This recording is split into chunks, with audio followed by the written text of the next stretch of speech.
On interrogeait un jour le préfet de la congrégation pour la doctrine de la foi, un certain Joseph Ratzinger, je ne sais pas si ça vous parle. Il n'était pas encore Benoît XVI, et à chaque fois qu'il faisait une conférence et qu'il répondait aux questions, la foule se pressait, parce qu'on savait qu'on avait affaire peut-être au plus grand théologien vivant, et qu'on aurait chaque fois des éclairages, non seulement intellectuels, mais très profonds sur beaucoup de mystères de la foi. Voilà un homme qui savait répondre à la soif de vérité qui habite notre cœur. Et une personne lui a posé cette question ingénue et lui a demandé au fond pourquoi est-ce qu'on va à la messe si vous résumiez la messe. Et le cardinal Ratzinger de fermer les yeux quelques instants et d'aller puiser profondément en son cœur la réponse. Ouvrant les yeux, il a dit « Nous allons à la messe pour mourir et ressusciter, pour mourir avec le Christ et renaître à la vie nouvelle qu'il vient nous donner. » Au fond, si vous laissez cette réponse résonner dans votre cœur, eh bien vous êtes conduit au cœur du mystère de la foi. Pourquoi Jésus est-il venu dans le monde? Pourquoi est-ce qu'il est venu il y a 2000 ans? Pourquoi est-ce qu'il vient dans nos vies? Pourquoi est-ce qu'il passe ce soir parmi nous? Parce qu'il veut nous prendre chacun par la main, nous faire mourir avec lui pour ressusciter. Il veut nous aider à passer d'une rive à l'autre. Et d'ailleurs, comptez le nombre de fois dans l'Évangile où Jésus dit « il faut que nous allions sur l'autre rive de la mer de Galilée, ou que nous traversions le fleuve du Jourdain. » Il s'agit pour nous de ne pas rester là, mais d'avancer. Et notre route prendra fin le jour où nous entrerons avec Jésus de ce monde au Père. Mourir à ce monde pour entrer dans la joie et dans la vie du Père. Eh bien, vous savez, l'art de mourir pour vivre, c'est ce qu'on appelle dans la Bible la sagesse. La sagesse, c'est comment est-ce que je vis. Alors, il y a toutes sortes de sagesse qui nous expliquent comment passer des étapes difficiles de notre vie et comment en sortir vainqueur. Nous n'avons fait que ça depuis que nous sommes jeunes. Mourir pour ressusciter. Rappelez-vous, vous êtes mort au bout de 9 mois à une vie bien confortable, vous étiez dans le sein de votre mère et vous étiez en position fétale dans une petite piscine chauffée, bien au chaud, vous n'aviez aucun effort à faire pour vous nourrir, vous étiez servi. C'est du coup la nostalgie que nous avons, nous aimons recevoir des petits déjeuners au lit. Eh bien c'est en nous le petit fœtus qui se réveille. Nous aimons la chaleur de notre couette, c'est la chaleur du sein maternel. Et je vous signale qu'il y a eu un deuil terrible, c'est que nous avons dû quitter ce petit paradis pour entrer dans une vie nouvelle. Et je vous rappelle, ce dont vous ne vous souvenez pas, mais que votre conscience physique, ce dont elle a gardé la mémoire, c'est que ça a été un peu compliqué. Vous en souvenez ou pas? Pour votre maman, ça a été compliqué, pour vous, ça a été compliqué. Mais heureusement que vous êtes passé par ce stade-là, parce que si vous étiez resté, ce qui était une loi de vie pour 9 mois, serait devenu une loi de mort, parce qu'il n'est pas bon qu'à 35 ans, on soit encore dans le sein maternel. Je ne vous fais pas de dessin. Et puis, par la suite, eh bien, vous avez dû vivre des étapes. Et vous avez quitté peut-être l'enfance pour entrer dans l'âge adulte. Vous l'avez quitté ou pas? Oui ou non? Vous en êtes sûr ou pas? Mais alors pourquoi vous ne vous engagez pas? Pourquoi est-ce que vous n'êtes pas mort? Pourquoi est-ce que vous n'êtes pas mort à votre enfance? Pourquoi est-ce que vous n'acceptez pas de quitter ce qui doit être quitté? Pourquoi est-ce que nous n'acceptons pas de quitter ce qui n'est que pour une étape de notre vie, une rampe de lancement pour aller plus loin? Vous avez vu que je vous provoque, mais toute notre vie est faite d'étapes comme celle-là, jusqu'au soir de notre vie où nous devrons accepter, comme Jésus, avec Jésus, de dire « Père, entre tes mains, je remets mon esprit ». Et Jésus a dit cela après avoir dit « Tout est accompli ». Et pour dire « Tout est accompli », voyez tout ce qu'il a dit avant. « Femme, voici ton fils, voici ta mère ». Il a organisé les choses autour de lui. Et puis il y avait peut-être quelque chose qui l'empêchait de partir. C'était la haine que les hommes avaient pour lui. Alors il a coupé ce lien. Il a dit « Père, pardonne-leur, ils ne savent pas ce qu'ils font ». Et il avait encore quelque chose à faire. Il y avait cet homme qui était à sa droite et qui lui dit « Souviens-toi de moi quand tu seras au paradis ». Il fallait d'abord faire la paix avec cet homme et plonger son regard dans son regard. Vous savez, c'est très intéressant quand on accompagne des gens en fin de vie, parce qu'il y en a qui ne veulent pas passer, qui ne veulent pas partir.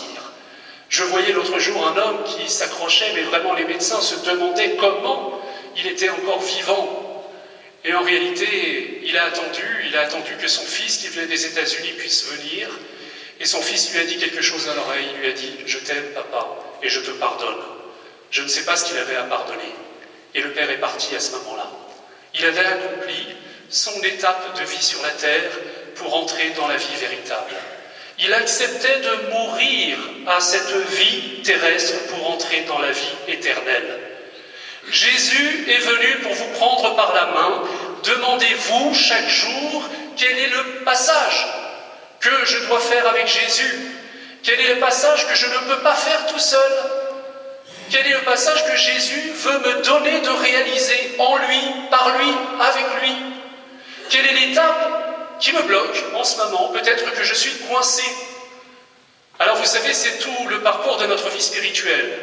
Si vous reprenez les lectures du jour, c'est tellement beau, c'est tellement beau. La première chose, c'est qu'on ne peut pas avancer, on ne peut pas quitter un lieu pour aller dans un autre si on n'est pas d'abord attiré par l'amour, par la beauté. Vous avez entendu la première lecture.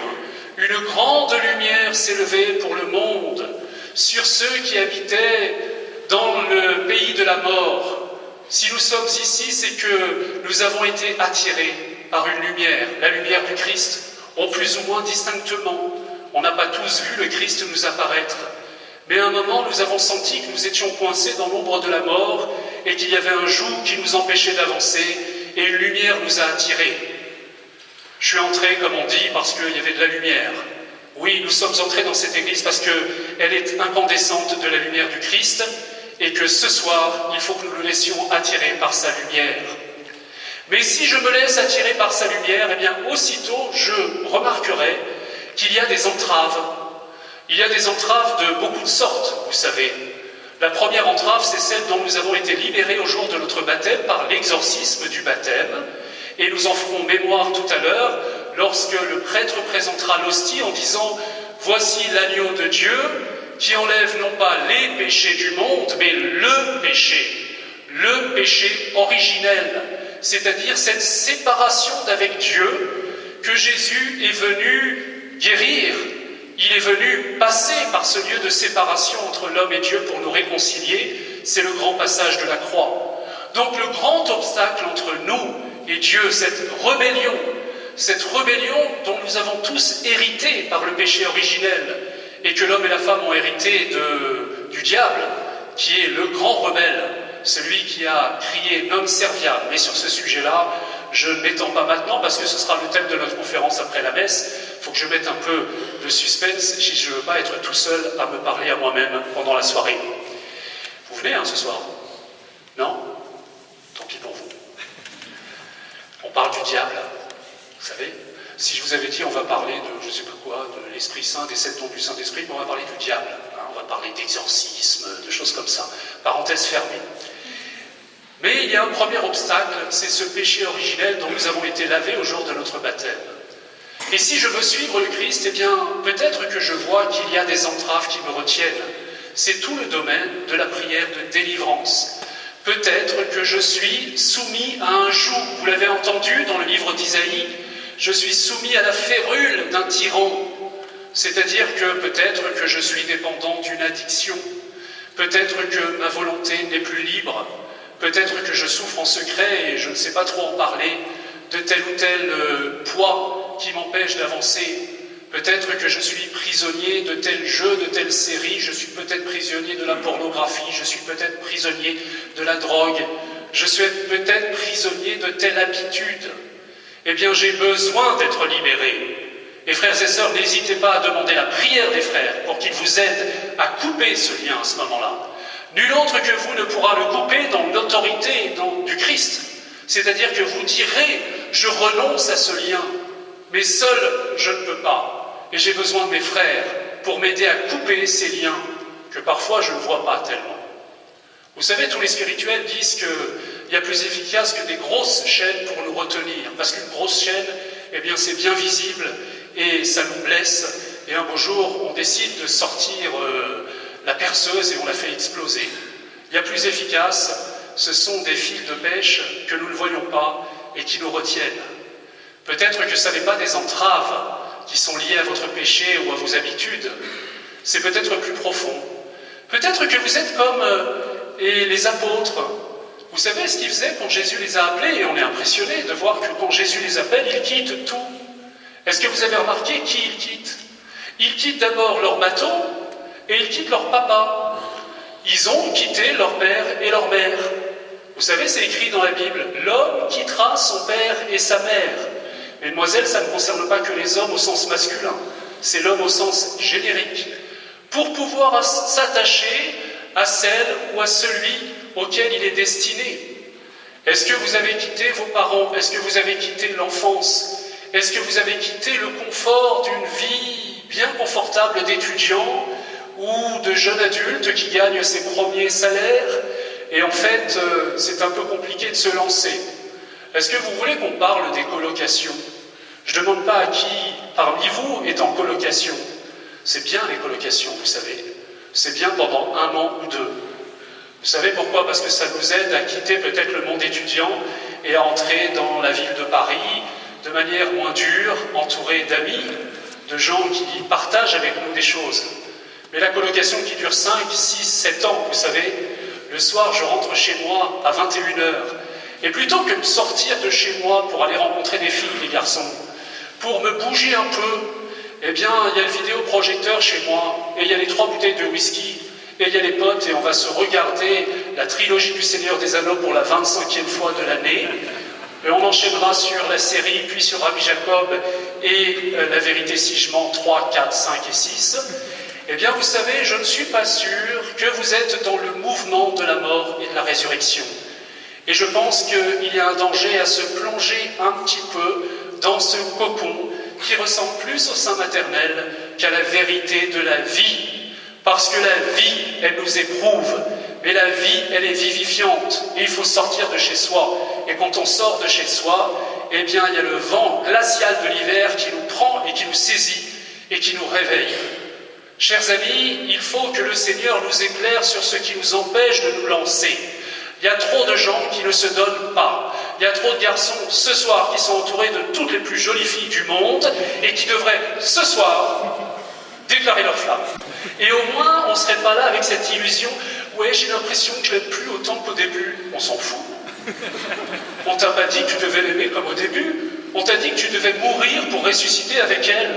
On t'a dit que tu devais mourir à ce petit amour pourri du début, pour vivre un amour plus réel. Vous avez entendu?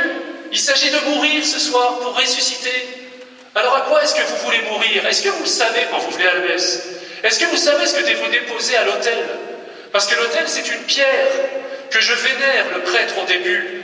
Et qu'est-ce qu'elle rappelle, cette pierre? Elle rappelle le tombeau du Christ. Et vous savez qu'on va étendre sur cette pierre un drap. Et vous savez ce qu'il rappelle? Eh bien, il rappelle le linceul sur lequel le corps mort de Jésus a été déposé. Et dans quelques instants, on va déposer le pain et le vin, c'est-à-dire le corps et le sang de Jésus séparés.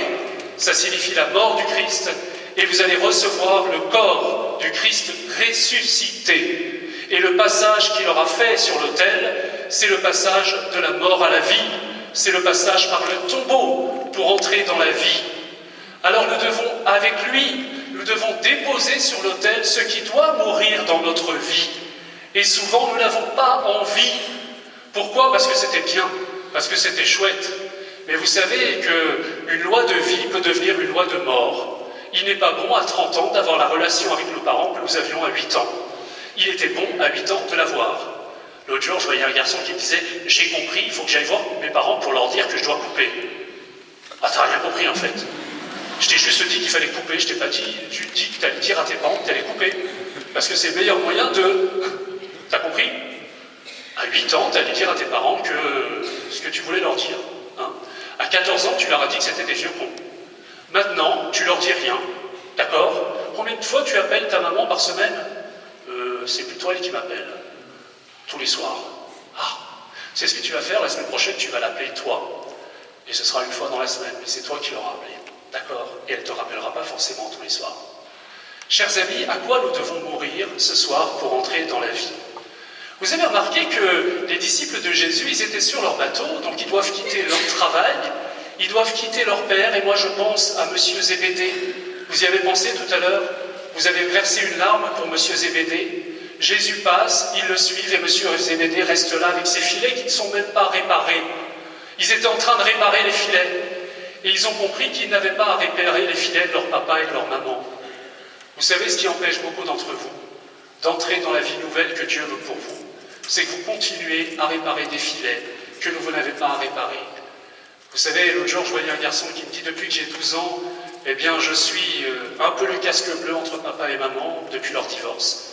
Je suis le confident de maman et puis j'essaye de recoller les morceaux. » Vous avez compris que ce garçon aura du mal à s'engager parce qu'il s'occupe d'un couple dont il n'a pas à s'occuper. Il est prisonnier, il est en train de réparer un filet qu'on ne lui a pas demandé de réparer. Et alors j'ai pu lui dire, tu sais, il y en a un autre qui va s'occuper de tes parents, c'est Jésus. Mais toi, tu ne peux pas être le sauveur à la place du sauveur. Et si tu t'occupes de ça, tu ne t'occuperas pas de ta vie. Tu ne t'occuperas pas de ce à quoi ça t'appelle. Alors il me disait, vous êtes en train de me dire de ne plus être charitable. Non, pas cette charité-là. La vraie charité qui suppose de suivre le Christ là où il m'appelle. Le Christ ne me demande pas d'enterrer les morts. Laisse les morts enterrer les morts. Laisse tes parents s'occuper de leur couple. Laisse ta famille s'occuper d'elle-même. Mais décide d'avancer pour toi. Tous les prophètes le disent. Abraham entend cette voix qui dit « Va pour toi, quitte ta parenté, quitte ton père, Téra, quitte ta terre pour une terre que je t'indiquerai. » Et allez voir tous les autres grands personnages. Et c'est vrai qu'il y a des moments où c'est difficile. C'est vrai qu'il y a des moments où nous retravaillons certaines vieilles blessures. C'est vrai qu'il y a des moments où la volonté ne suffit pas. Et c'est là où j'ai besoin de Jésus, c'est là où j'ai besoin de frères pour m'aider, peut-être dans la prière. Et vous savez qu'on a commencé il y a 2 semaines, la prière des frères tout simplement. Peut-être que ce soir vous vous dites, il y a un lien qui a du mal à passer. Peut-être que mon cœur est blessé, il est retenu. Vous savez, pendant un voyage qu'on a fait en Jordanie, il y avait l'une d'entre nous qui disait « Eh bien, vous êtes tous plus jeunes que vous le croyez, parce que toi, moi, elle avait l'impression que j'avais 12 ans, l'autre 8 ans, etc. » Et en fait, c'était très vrai. Je crois qu'on a l'âge, parfois, de nos blessures. Est-ce que vous comprenez ce que je dis? Le garçon qui, à 12 ans, a vu ses parents se séparer, eh bien, il est resté, le garçon de 12 ans, à 30 ans, qui essaye de tout solutionner chez lui, mais du coup qui est bloqué et qui ne peut pas avancer. On lui a volé sa jeunesse, on lui a volé ce passage dans sa vie à lui pour pouvoir se donner. Alors il doit accepter de couper, le petit garçon de 12 ans doit accepter de couper ce lien, de remettre le salut de ses parents, de remettre ce à quoi il tenait tant à ce moment-là, c'est-à-dire le couple de ses parents entre les mains de Dieu.